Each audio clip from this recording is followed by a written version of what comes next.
Hey everyone, welcome back to the channel. If you're new here, we break down the complex world of tech and finance so you can actually use the info, not just drown in the jargon. I'm glad you're here because today we are talking about a massive shift that is happening right under our noses. We've all seen what AI can do by now. It writes your emails, generates weirdly perfect images of cats in space, and, if we're being honest, is probably doing half of your work reports. But there's a secret cost to every single chat you have with a bot. See, in 2024 and 2025, we were obsessed with the software. But in 2026, we've officially hit the AI Energy Supercycle.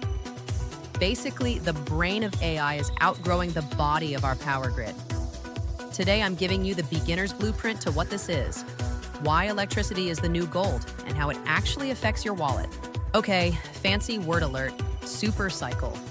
In economics, a supercycle is just a fancy way of saying a massive long-term spike in demand that the world wasn't ready for. Think of the Industrial Revolution, or when China built its modern cities in the 2000s. Why is it happening now with energy? Because AI is hungry. One single ChatGPT search uses about 10 times more electricity than a Google search. And training a big AI model, that can use as much power as a small city for 3 days straight. By the end of this year, data centers are expected to eat up over 500 terawatt-hours of power globally. To put that in normal person terms, that's about 2% of the entire world's electricity. It's like adding another Japan to the global power grid in just a few years. This isn't a phase, it's the new baseline. Here's the problem. Our power grids were built for a different era. They were designed for slow growth. Like, oh, a new neighborhood is being built, let's add a transformer. But an AI data center isn't a neighborhood, it's a beast. Bringing one online is like trying to plug an industrial hairdryer into a birthday cake. The wires just can't handle it.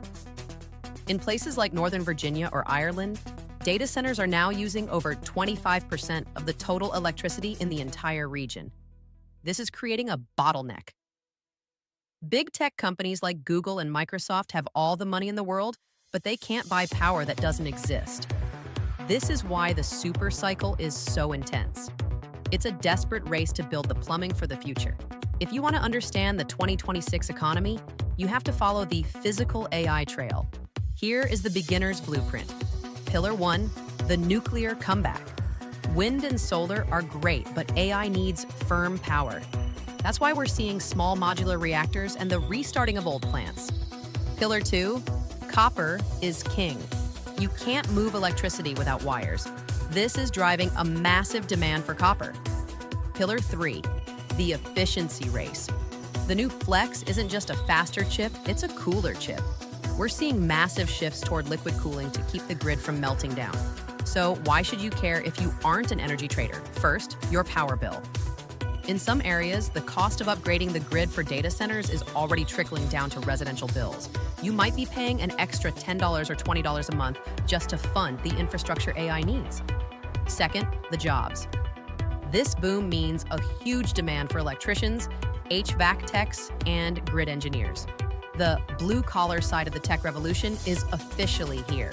The 2026 Energy Supercycle is a reminder that even the most virtual technology has a very real, very physical footprint.